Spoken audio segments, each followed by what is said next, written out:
नमस्कार, KTV news में आपका स्वागत है। मैं हूं स्तुति और आइए एक नजर डालते हैं शहर की प्रमुख सुर्खियों पर। राष्ट्रपति रामनाथ कोविंद ने सपरिवार बाबा विश्वनाथ के दरबार में लगाई हाजिरी।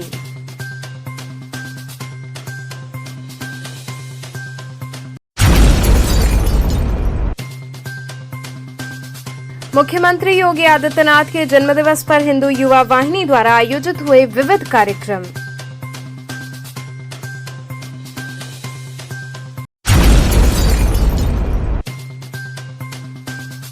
वाराणसी पहुंची केंद्रीय मंत्री स्मृति ईरानी ने सरकार की उपलब्धियों पर की समीक्षा।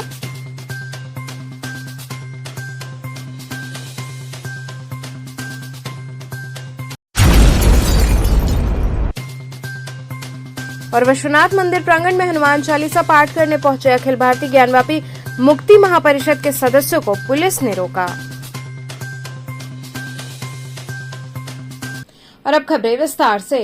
राष्ट्रपति रामनाथ कोविंद ने सपरिवार बाबा विश्वनाथ के दरबार में हाजिरी लगाई। राष्ट्रपति रामनाथ कोविंद एक दिवसीय दौरे पर वाराणसी पहुंचे। राष्ट्रपति ने सपरिवार बाबा विश्वनाथ के दरबार में मत्था टेकते हुए रुद्राभिषेक किया। राष्ट्रपति के दौरे को लेकर पुलिस अलर्ट मोड पर रही। कानपुर की घटना को देखते हुए वाराणसी में भी पुलिस अलर्ट रही। चप्पे चप्पे पर सुरक्षा की दृष्टि से व्यापक प्रबंध रहे। वहीं राष्ट्रपति रामनाथ कोविंद ने सपरिवार बाबा विश्वनाथ के दरबार में पूजन अर्चन करने के बाद काशी विश्वनाथ कॉरिडोर का भी भ्रमण किया। काशी विश्वनाथ मंदिर में दर्शन पूजन के बाद वे सपरिवार एयरपोर्ट के लिए रवाना हो गए। मुख्यमंत्री योगी आदित्यनाथ के जन्मदिवस पर हिंदू युवा वाहिनी द्वारा विविध कार्यक्रम आयोजित किए गए। मुख्यमंत्री योगी आदित्यनाथ के जन्मदिवस के अवसर पर मैदागन स्थित गुरु गोरक्षनाथ मंदिर में सुबह 9 कुंडी महायज्ञ तो शाम को बटुकों का सम्मान, विशाल भंडारा व सांस्कृतिक संध्या का कार्यक्रम आयोजित किया गया। देर शाम तक हुए सांस्कृतिक संध्या में भीड़ उमड़ी तो भंडारे में करीब 4000 लोग पहुंचे। बता दें कि हिंदू युवा वाहिनी के मंडल प्रभारी व वाराणसी विकास प्राधिकरण के मानद सदस्य अमरीश सिंह भोला के नेतृत्व में मुख्यमंत्री योगी आदित्यनाथ के 50वें जन्मदिवस पर विविध कार्यक्रम आयोजित हुए। इस कार्यक्रम के मुख्य अतिथि मंत्री रविंद्र जायसवाल रहे। उनका स्वागत उनका माल्यार्पण कर किया गया। इस दौरान बच्चों द्वारा एक से बढ़कर एक कार्यक्रम प्रस्तुत किए गए। इस मौके पर महानगर प्रभारी मनीष मिश्रा, महानगर संयोजक सुनील कुशवाहा, महानगर अध्यक्ष अजय सिंह, कार्यक्रम संयोजक सनी गुप्ता इत्यादि कार्यकर्ता शामिल रहे। हिंदू धर्म के लिए ये बाबा नाम है।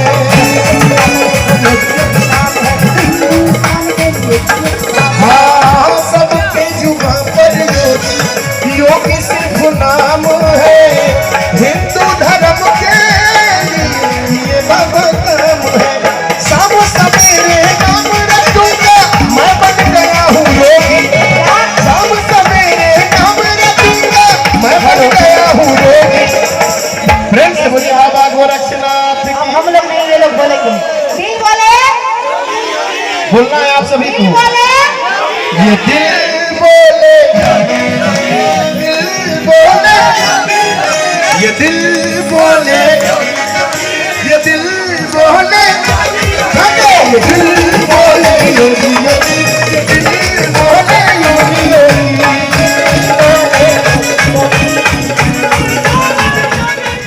आज उत्तर प्रदेश के यशस्वी मुख्यमंत्री माननीय योगी जी का जन्मदिन है। पूरे प्रदेश के लोग मना रहे हैं। उसी कड़ी में बनारस में हिंदू युवा वाहिनी के भी ये समाज के संगठन के लोग भी, भाजपा के लोग अलग अलग तरीके से महाराज जी का जन्मदिन मनाते हुए उनके यश और कीर्ति और आगे बढ़े वह प्रेरणादायक हो। महाराज जी स्वस्थ रहें। जिस ढंग से महाराज जी 24 घंटा प्रदेश के उत्थान के लिए, देश के उत्थान के लिए मेहनत कर रहे हैं। आज यहाँ पर अलग अलग तरीके से कोई यज्ञ करा रहा है, कोई पूजा कर रहा है, और केवल इसलिए कि देश और प्रदेश के भविष्य के लिए हमारे माननीय योगी जी जरूरी हैं। इसलिए वह स्वस्थ रहें, दीर्घायु बने। किसी ने यहाँ तक लिखा है कि महाराज जी को मेरी भी उम्र लग जाए, देश और समाज की सेवा में काम आ सके। कार्यक्रम रखा है, रंगारंग कार्यक्रम है, हिंदू युवा वाहिनी रखा हुआ है, यहाँ भंडारा रखा हुआ है। यह मानते हुए कि न जाने किस रूप में देवता आते हैं, तो सभी भंडारा कराया जा रहा है। रंगारंग कार्यक्रम हुआ है, रक्तदान हुआ है। तो ये सारा आज ये लग रहा है कि भले ही भौतिक रूप से महाराज जी काशी में नहीं थे, लेकिन कार्यक्रम को देख करके लग रहा है कि महाराज जी आज काशी में थे। आज हिंदवानी वाराणसी महानगर के तत्वाधान में विविध कार्यक्रम सुबह से प्रारंभ है। सुबह यहीं पे गोरखनाथ मंदिर में नौकुंडी गायत्री महायज्ञ का आयोजन किया गया। तत्पश्चात कबीर चौरा में रक्तदान शिविर का आयोजन किया गया। उसके बाद हिंदवानी महानगर के तत्वाधान में ही गोरखनाथ मंदिर मैदागिन पे भव्य भंडारे का आयोजन किया गया, सांस्कृतिक कार्यक्रम का किया गया और ईश्वर से प्रार्थना की गई कि जो है इसी तरह से जिस प्रकार से आज उत्तर प्रदेश के अंदर और पूरे देश के अंदर योगी आदित्यनाथ जी महाराज सनातन धर्म की पताका फहरा रहे हैं और यही ईश्वर की कृपा रहे कि इसी प्रकार से योगी जी पूरे देश की सेवा करें और ईश्वर उनको और यश कीर्ति प्रदान करें और ताकत प्रदान करें। इसी उद्देश्य के साथ हिंदवाहिनी के कार्यकर्ताओं ने यहाँ पे भव्य आयोजन।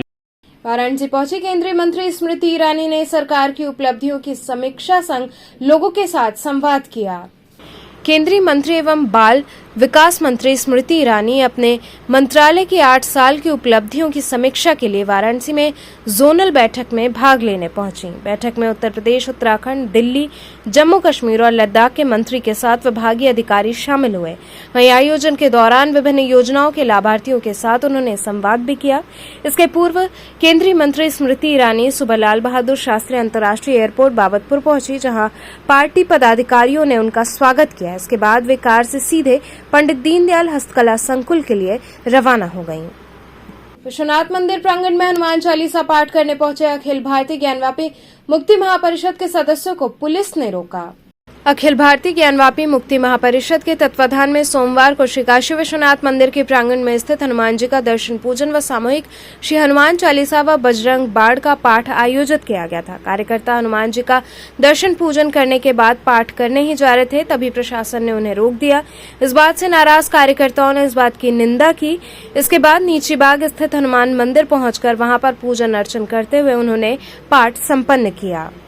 देखिए, आज हम लोग जैसे पूर्व निर्धारित था, हम लोग गए थे काशी विश्वनाथ में, वहाँ हम लोग दर्शन पूजा के लिए ये था कि हम लोग वहाँ पर सुंदरकांड का पाठ करेंगे और बजरंग बाण का पाठ करेंगे और हनुमान चालीसा का पाठ होगा। ये करके हम लोग गए थे।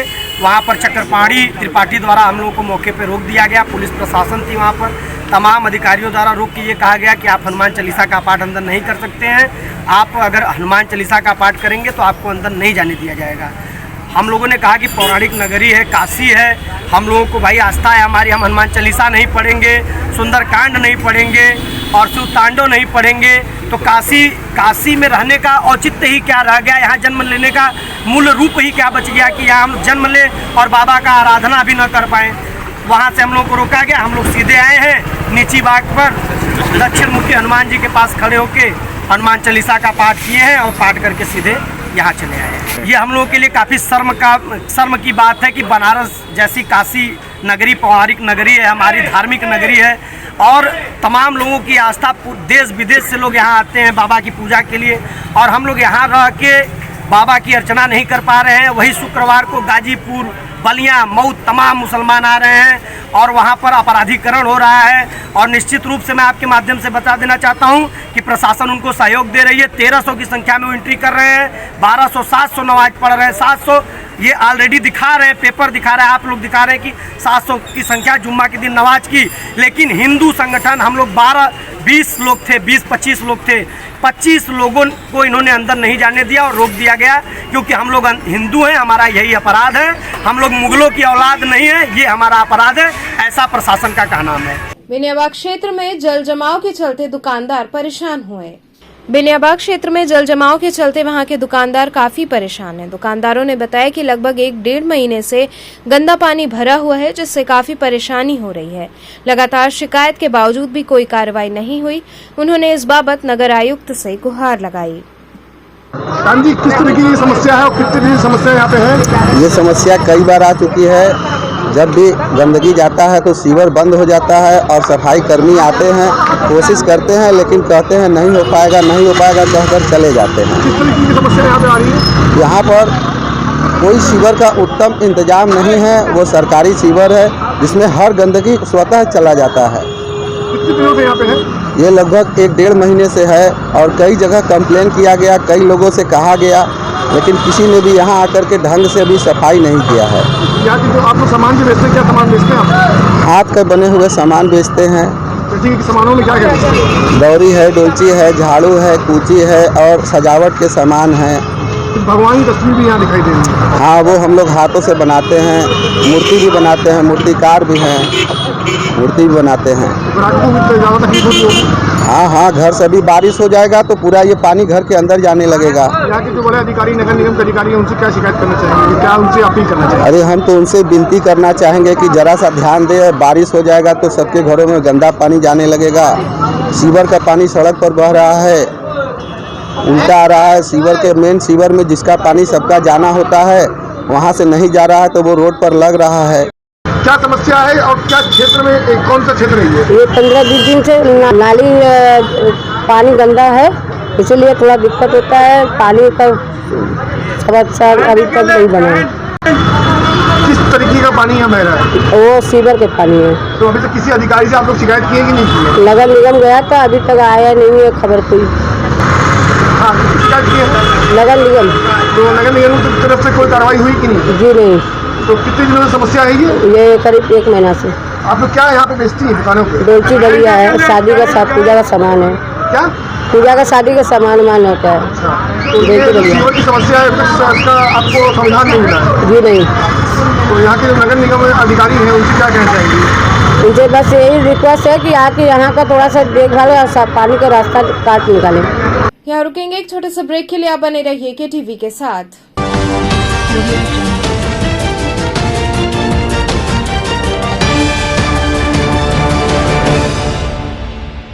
खबरों से जुड़े रहने के लिए हमारे चैनल KTV वाराणसी को सब्सक्राइब करें और लेटेस्ट अपडेट्स के लिए बेल आइकन को प्रेस करें।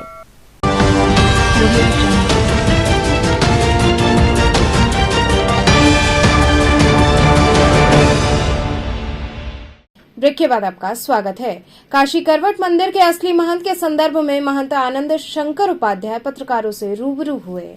वाराणसी के काशी करवट मंदिर के महंत द्वारा अपने भाई दिनेश शंकर को गद्दी सौंपा तो मामला सामने चौंकाने वाला आया। आनंद शंकर उपाध्याय ने न्यायालय में मुकदमा चलने का हवाला देते हुए पत्रकारों को बताया कि मंदिर का असली महंत मैं हूं, लेकिन ये दोनों भाई षड्यंत्र रचकर महंतई बदल दिए हैं, जिसका मैं न्याय चाहता हूं। हमें दबंगई के बल पर मंदिर में जाने से रोका जाता है। अब मैं ठोस कार्रवाई चाहता हूं। गुरुजी, आप बोल रहे हैं कि महंत हम है, लेकिन महंत तो कोई और है। ये क्या मामला है पूरा? ये सारा मामला फर्जी है। हमारे साथ धोखा किया जा रहा है और इसकी पूरे कागजात हमारे पास मौजूद हैं। इस मंदिर का हमारे दादाजी ने 1930 में रजिस्टर्ड वसीयत किया है, जो हमारे पास मौजूद है। हमारे 2006 में हमारे पिताजी ने इनको इस संपत्ति से बेदखल कर दिया था, जिसका कागज़ हमारे पास मौजूद है। दैनिक जागरण में 2006 में उन्होंने छपवा कर इनको निकाल दिया गया। तो इनके पिताजी महंत नहीं थे तो इनके लड़के कहाँ से महंत हो जाएंगे? हमको सबसे बड़ा आश्चर्य यही है इस बात का। आप अगर महंत है तो आपके पास कुछ कागज वगैरह भी होगा? बिल्कुल है, सारे कागजात हमारे पास हैं, ये देखिए। तो अब आप क्या चाहते हैं? अब हम न्याय चाहते हैं भैया, भीमेश्वर भगवान से न्याय चाहते हैं। हमको पूजा तक, हम महंत होकर भी 20 साल से नीचे अंदर जाकर पूजा नहीं कर पा रहे हैं। भाई का कहना है कि मैंने अपने दूसरे भाई को महंत ही दे दिया। तो ये जब उनके पिताजी महंत नहीं थे तो वो कहाँ से महंत हुए? या उनके पास कोई लिखा तो वो दिखावे कि हमको महंत ही मिला है। कहाँ से उनको मिला है? ये देखिए, हमारे पिताजी ने उनको 2006 में निकाला। किसको? अंबाशंकर, उनके पिताजी को, पंडित अंबाशंकर उपाध्याय को। तो ये लोग पूरी तरह से मतलब फर्जीगिरी का काम हो रहा है। ये शुरू से ही भैया करते चले आ रहे हैं। हमारे चाचा जी की फर्जी वसीयत दिखाकर पूरे प्रॉपर्टी को हड़पना चाह रहे थे 2000 से। जब हमारे पिताजी को मालूम हुआ तो उन्होंने 2006 में निकाला। आगे आप इसको कैसे निपटेंगे इस मामले से? आगे हम तो अभी मुकदमा चल ही रहा है सिविल जज के यहाँ, उसके बावजूद ये बन गए हैं। तो मुकदमे के बाद कैसे इन्होंने दूसरा महंत बना दिया? उस महंत तो अपने बन गए, हमने कौन बना, किसी ने नहीं बनाया। महंत ने दूसरे महंत को जो अधिकार दिया तो मुकदमा चलने के बावजूद कैसे ये इस तरह का ये, क्योंकि ये देखिए 2006 में हमारे पिताजी ने कह दिया कि भाई तो देख रेख वो करेंगे, प्रबंधक उनको नियुक्त किया था, वो कर रहे थे। उसके बावजूद मरने के बाद हम लोग गए, उसके बावजूद हम लोगों को फर्जी केस लगा के। विश्व पर्यावरण दिवस पर शिवाजी नगर पार्क में पौधरोपण किया गया। ह्यूमन वेलफेयर फाउंडेशन की प्रदेश सचिव मधु श्रीवास्तव और मां अन्नपूर्णा महिला सेवा समिति की प्रदेश अध्यक्ष रीता बजाज द्वारा पर्यावरण दिवस पर शिवाजी नगर कॉलोनी पार्क में पौधरोपण का कार्यक्रम आयोजित किया गया, जिसमें प्रमुख रूप से सुष्मिता सेठ, बेटी बचाओ बेटी पढ़ाओ की महानगर अध्यक्ष, सुनंदा सिंह, कोमल, सुनीता श्रीवास्तव, ममता सिंह, रेणु जायसवाल इत्यादि लोग उपस्थित रहे और उन्होंने संकल्प लिया कि विश्व पर्यावरण दिवस पर पेड़ों की रक्षा करेंगे और हम पेड़ लगाकर पृथ्वी को हरा भरा बनाएंगे। रीता जी आज क्या कर रही हैं आप लोग? आज जैसा कि सबको मालूम है कि 5 जून है, 5 जून को पर्यावरण दिवस मनाया जाता है, तो हम लोग यहाँ पर शिवाजी नगर कॉलोनी पार्क में हम लोग पेड़ लगा रहे हैं। हम सब काशी की बहनें सब पेड़ लगा रहे हैं। क्या संदेश दे रही हैं आज इसके माध्यम से? हम ये संदेश देना चाहते हैं कि आज जैसे कि कोरोना के समय में ऑक्सीजन की कमी हो गई थी और लोग बेमौत मर रहे थे, तो आज हम पेड़ लगा के चाहते हैं कि जितना हम ज़्यादा पेड़ लगाएंगे उतना ही ऑक्सीजन हमको मिलेगा और लोगों की हम जान बचा सकते हैं। क्योंकि अगर पेड़ नहीं रहेंगे तो पानी की भी कमी होगी, क्योंकि पानी की कमी होगी तो चूँकि बहुत प्रॉब्लम हो जाएगी। आने वाली पीढ़ी के लिए हम जितने पेड़ लगाएंगे उतना हम पानी का संचय भी कर सकते हैं। तालाब में जहर डालने के चलते हजारों मछलियां मर गईं।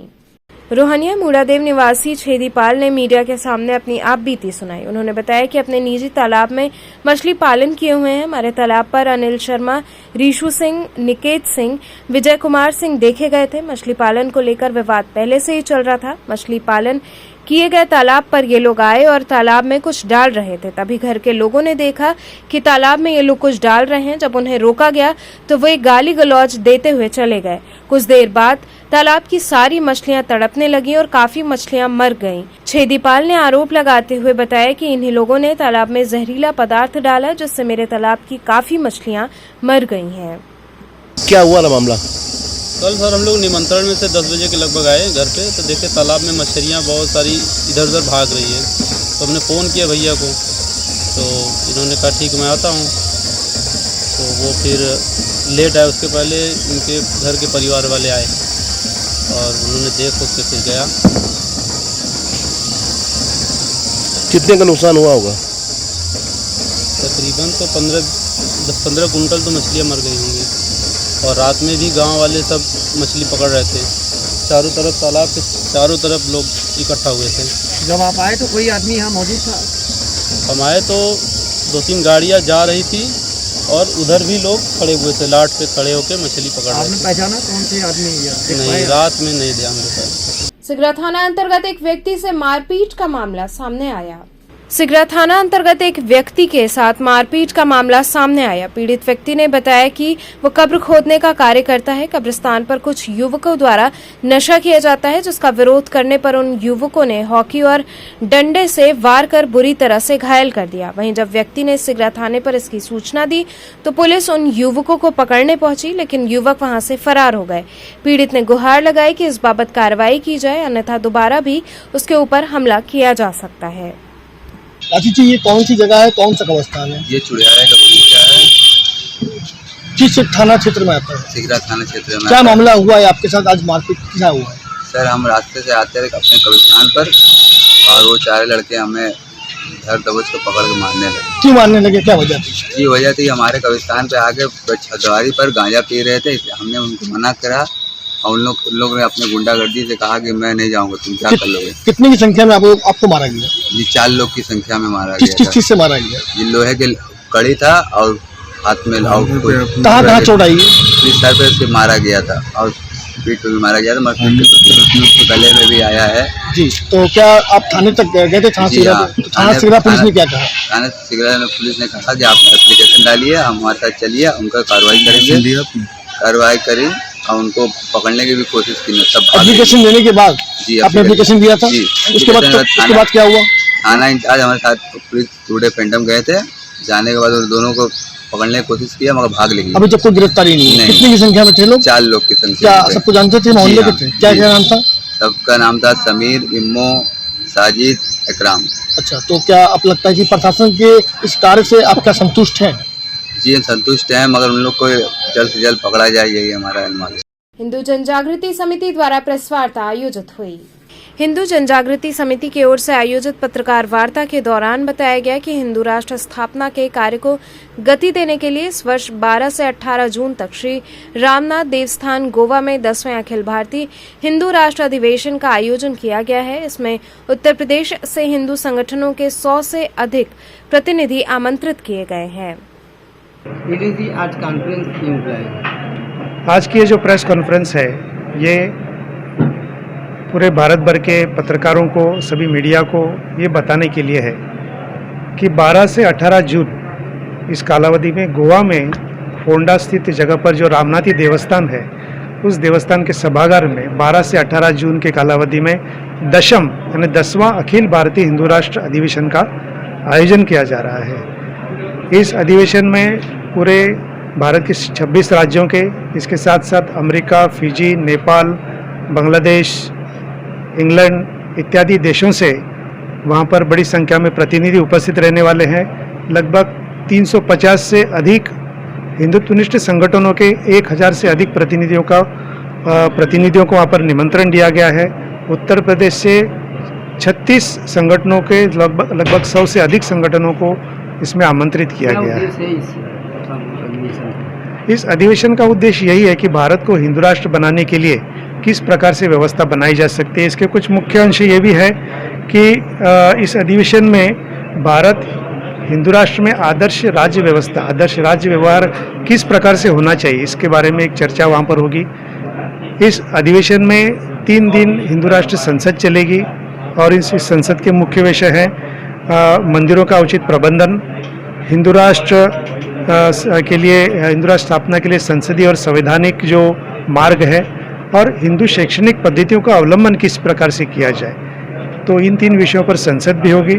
इसके साथ हिंदुओं की सुरक्षा, काशी स्थित ज्ञानवापी मस्जिद और काशी मुक्ति आंदोलन, मथुरा मुक्ति आंदोलन और धर्मांतरण, हलाल सर्टिफिकेट के द्वारा जो आर्थिक जिहाद हो रहा है उसके बारे में, मस्जिदों के द्वारा जो ध्वनि प्रदर्शन हो रहा है भोपों के द्वारा इसके बारे में, और कश्मीरी हिंदुओं का जो नरसंहार हुआ, कश्मीरी हिंदुओं के बारे में उनको न्याय दिलाने के लिए, और अभी भी जो उनको पलायन हो रहा है इस विषय में, इस प्रकार के तमाम जो हिंदू धर्म और हिंदुत्व पर जो आघात हो रहे हैं इनके बारे में वहाँ पर विशेषज्ञ अपना अपना विचार रखेंगे, मत रखेंगे और वहाँ से प्रस्ताव भी पारित किए। भारत विकास परिषद साकेत के दायित्व ग्रहण समारोह का आयोजन किया गया।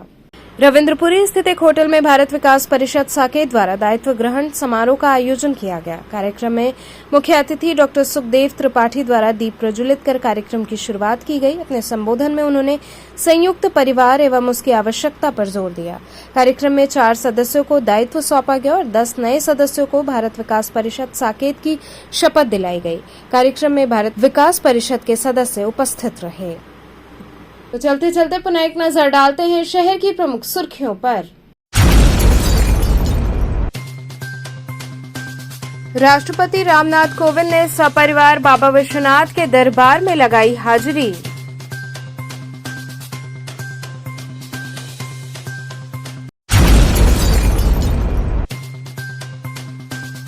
मुख्यमंत्री योगी आदित्यनाथ के जन्मदिवस पर हिंदू युवा वाहिनी द्वारा आयोजित हुए विविध कार्यक्रम।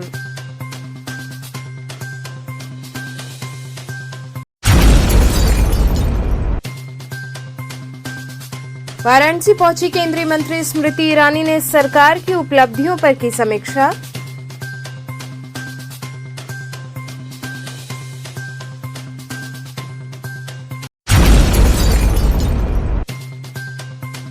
और विश्वनाथ मंदिर प्रांगण में हनुमान चालीसा पाठ करने पहुंचे अखिल भारतीय ज्ञानवापी मुक्ति महापरिषद के सदस्यों को पुलिस ने रोका।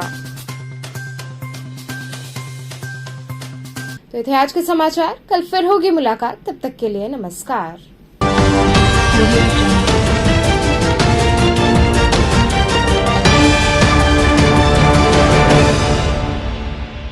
खबरों से जुड़े रहने के लिए हमारे चैनल KTV वाराणसी को सब्सक्राइब करें और लेटेस्ट अपडेट्स के लिए बेल आइकन को प्रेस करें।